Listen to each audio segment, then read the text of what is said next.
चारों लड़के अर्जुन, रोहित, कबीर और विशाल शहर के एक ही मोहल्ले में पले बढ़े थे।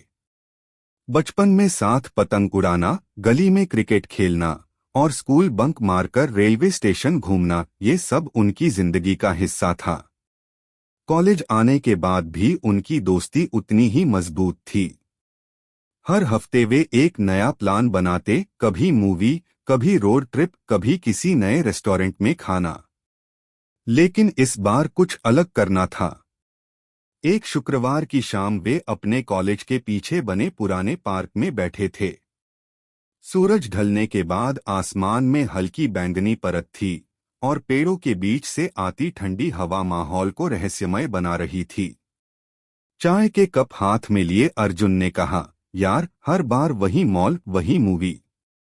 इस बार कुछ नया करते हैं, थोड़ा रोमांचक। रोहित, जो हमेशा नेट पर घूमते हुए अजीब-अजीब जगहें ढूंढता था, तुरंत बोला, एक जगह है, नाम है भैरवपुर।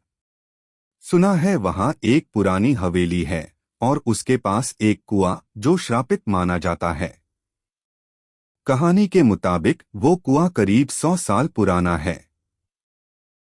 उस समय हवेली के मालिक राणा प्रताप सिंह की बेटी की शादी होनी थी, लेकिन शादी से एक दिन पहले दहेज के लालच में दूल्हे के परिवार ने रिश्ता तोड़ दिया।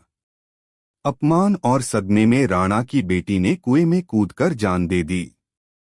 कहते हैं उसके बाद से उस कुएं में उसकी आत्मा भटकती है और जो भी वहां जाता है उसे अपने साथ खींच लेती है। विशाल ने यह सुनकर जोर से हंसी उड़ाई, भूत कुछ नहीं होते। ये सब कहानियां गांव वाले बनाते हैं ताकि लोग वहां न जाएं, लेकिन कबीर की भौहें सिकुड़ गईं। भाई, अगर सच निकला तो हमें रिस्क नहीं लेना चाहिए, अर्जुन ने हंसते हुए कहा। डरपोक, चलेंगे बस थोड़ी देर के लिए और दिन में ही लौट आएंगे। अगले दिन शनिवार को दोपहर करीब 2 बजे चारों अपनी बाइक्स लेकर निकल पड़े। शहर की भीड़ भाड़ से निकलते निकलते आधा घंटा लगा। उसके बाद सड़क धीरे धीरे पतली और सुनसान होने लगी।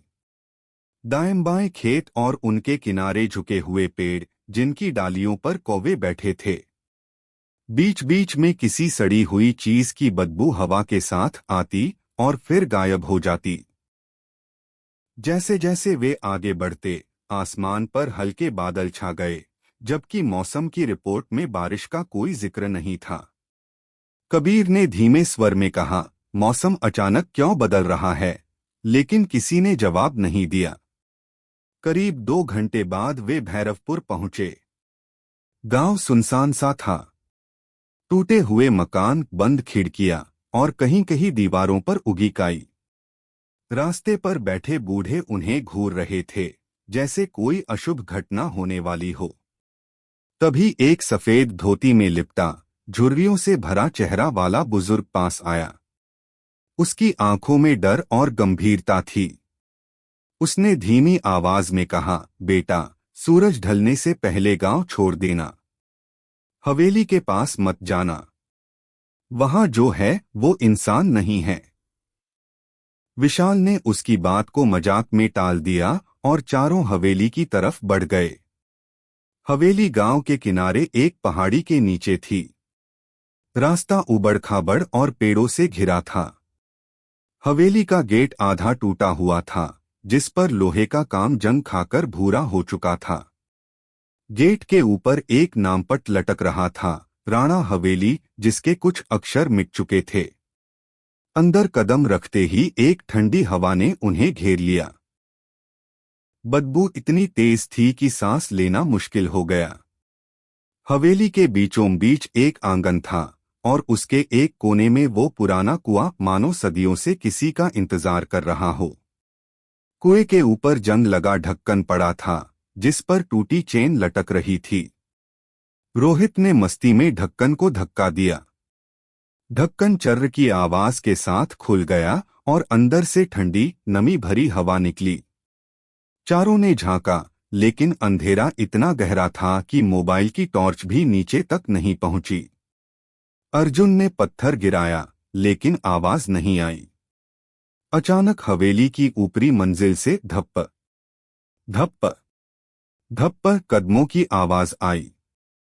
वह आवाज धीरे धीरे तेज होती गई, जैसे कोई भारी शरीर वाला व्यक्ति भागते हुए सीढ़ियों से नीचे आ रहा हो।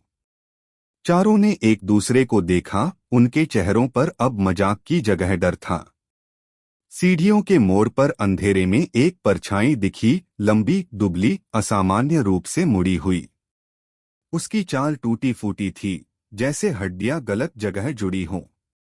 टॉर्च की रोशनी में उसका चेहरा आधा जला हुआ दिखा, आंखों में लाल गड्ढे और होठों से गाढ़ा काला तरल टपक रहा था।